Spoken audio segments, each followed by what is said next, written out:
میں نے حضور کے اس قول سے بھی کہ ما امنہ الا منافق وما خافہ الا مومن، نفاق کا خوف ہوتا ہے صرف مومن کو، اور اس سے اپنے آپ کو محفوظ سمجھتا ہے، امن میں سمجھتا ہے صرف منافق۔ اور یہ دو واقعات ذہن میں رکھ لیجئے تو اس سے اندازہ ہوگا کہ ہمیں بھی اس بات کو بالکل یوں نہیں سمجھ لینا چاہیے یقین کے ساتھ کہ ہمارا نفاق سے کیا سروکار۔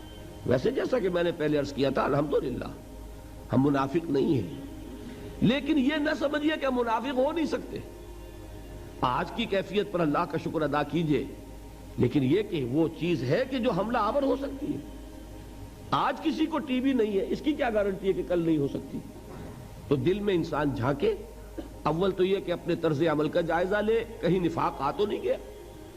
اگر محفوظ کرے کہ نہیں ہے تو پھر یہ ہے کہ کم سے کم آئندہ کے لیے اللہ سے دعا کرتا رہے۔ اس کے لیے ضروری ہوگا کہ سمجھیں کہ نفاق ہے کیا۔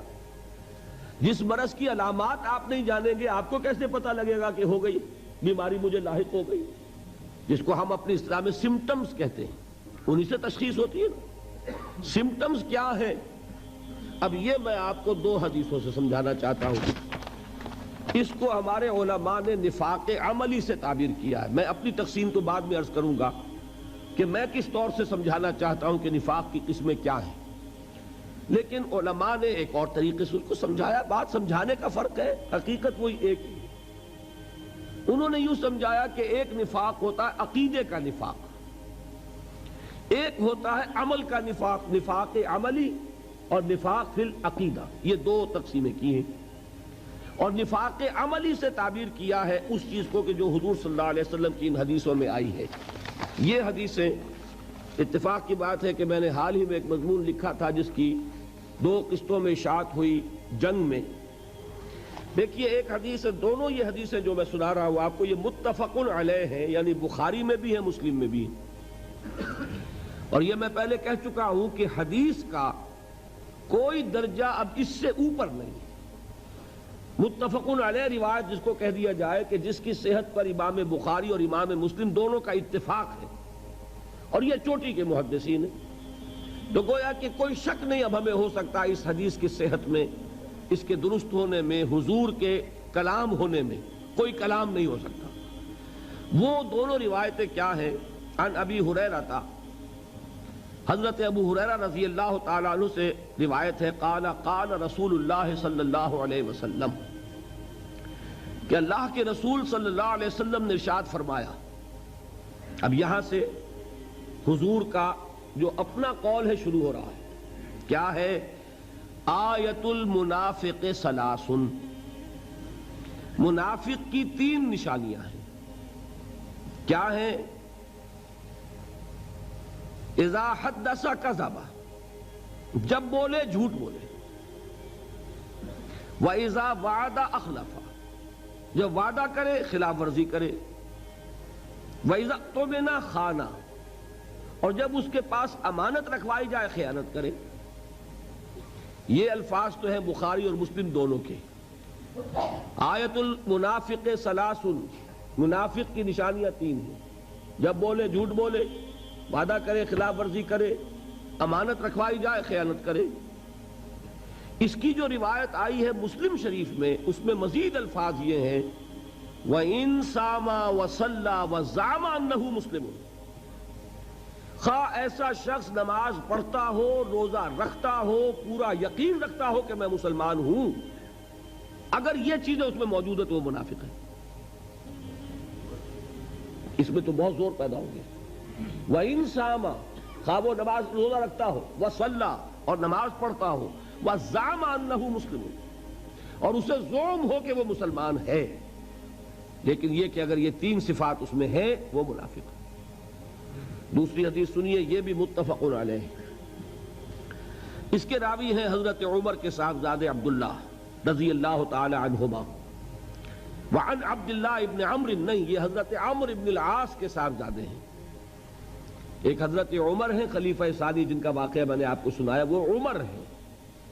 ایک عمرو ابن العاص ہیں جو گورنر تھے مصر کے، اس میں واو آتا ہے، لوگ عمرو پڑھ دیتے ہیں اس کو، وہ غلط ہے۔ عمرو واو نہیں بولے گا اور عین پر زبر ہے، یہ ہے عمر، حضرت عمر رضی اللہ تعالی عنہ خلیفہ ثانی فاروق اعظم، اور وہ ہے عمرو ابن العاص، میم پر جزم ہے، عین پر زبر ہے۔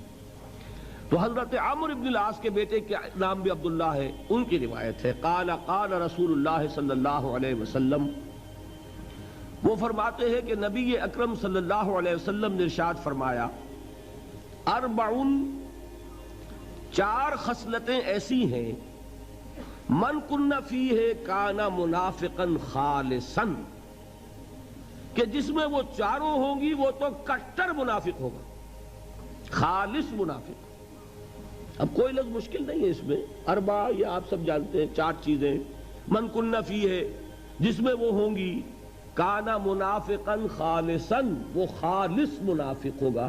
اس خالص کا ہماری زبان میں کٹر جو ہے وہ صحیح مفہوم ہے۔